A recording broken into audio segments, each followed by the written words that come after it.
আসসালামু আলাইকুম। আশার মিনি কিচেনে সকল বন্ধুদের স্বাগত জানিয়ে শুরু করছি। আজকে আমি নিয়ে এসেছি দুর্দান্ত স্বাদের মাছের ঝালের রেসিপি।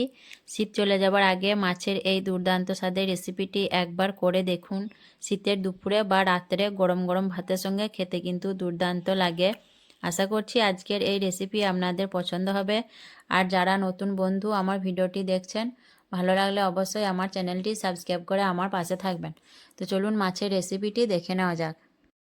এখানে আমি 6 পিস রুই মাছ নিয়েছি আর মাছগুলো খুব ভালো করে কেটে বেছে ধুয়ে পরিষ্কার করে মাছের পানিটা ঝরিয়ে নিয়েছি।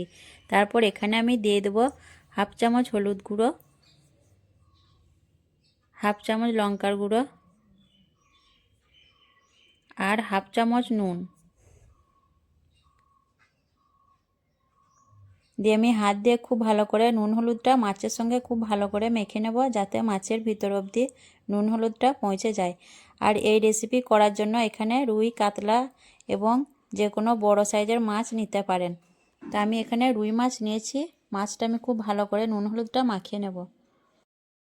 মাছের মধ্যে আমি নুন হলুদ খুব ভালো করে মেখে নিয়েছি। এখন মাছটা ম্যারিনেট করে আমি 10 মিনিটের মতো রেখে দেবো আর ততক্ষণে একটা মশলা বানিয়ে নেব।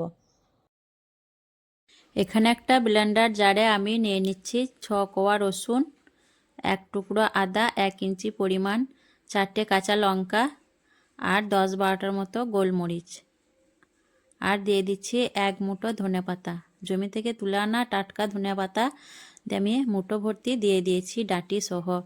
দিয়ে আমি এটা মিক্সিতে পেস্ট বানিয়ে নেব। মাছের এই রেসিপিটা অন্য সিজনেও করে খেতে পারেন, কিন্তু শীতের সিজনে বানালে এই টাটকা ধনেপাতার ফ্লেভারটাতে মাছের রেসিপিটা দুর্দান্ত স্বাদের হয়। তারপর আমি রান্নার জন্য গ্যাসটা অন করে একটা কড়াই বসিয়ে দিয়েছি আর দিয়ে দিচ্ছি পরিমাণ মতো সর্ষের তেল। তেলটা আমি খুব ভালো করে গরম করে নিয়েছি ধোঁয়া ওঠা অবধি।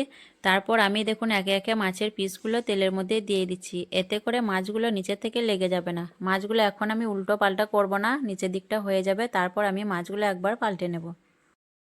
মাছগুলো দেখুন নিচের দিকটা কিছুক্ষণ হয়ে যাওয়ার পর আমি একবার মাছগুলো পাল্টে নিচ্ছি।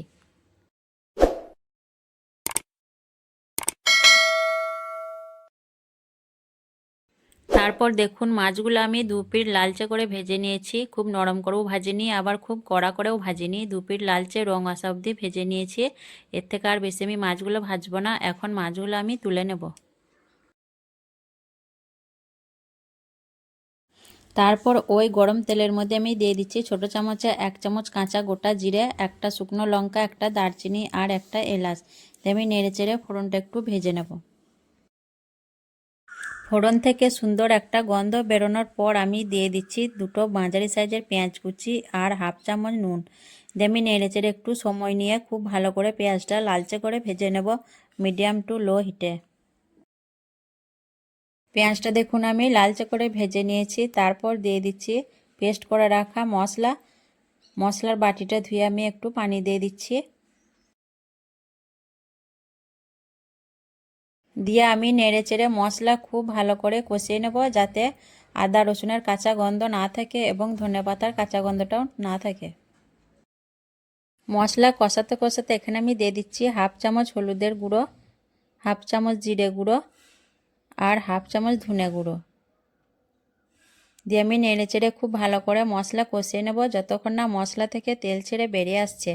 আর সবুজ রান্নায় জাল করার পর একটু কালচে হয়ে আসে, তার জন্য আমি হলুদ গুঁড়ো দিয়ে দিলাম, এতে করে কালারটা ভালো হবে। দিয়ে মশলা খুব ভালো করে আমি কষিয়ে নেব। মশলা খুব ভালো করে কষিয়ে নেওয়ার পর আমি দিয়ে দিচ্ছি চা চামচে 5 চামচ টক দই ফেটিয়ে রাখা আর দিয়ে দিচ্ছি টক দইয়ের বাটিটা ধুয়ে একটু পানি আর হাফ চামচ নুন। দিয়ে আমি নেড়েচেড়ে আবারও খুব ভালো করে একটু সময় নিয়ে কষিয়ে নেব। মশলা আমি খুব ভালো করে কষিয়ে নিয়েছি, মশলা থেকে তেল ছেড়ে দিয়েছে। এখন আমি ঝোলের জন্য দিয়ে দিচ্ছি গরম পানি।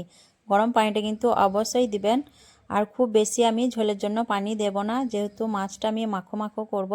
তো নেড়েচেড়ে খুব ভালো করে আমি ঝোলটা মিশিয়ে নিচ্ছি। তারপর ঝোলটা খুব ভালো করে ফুটে উঠলে ভেজে রাখা মাছগুলো দিয়ে দেব।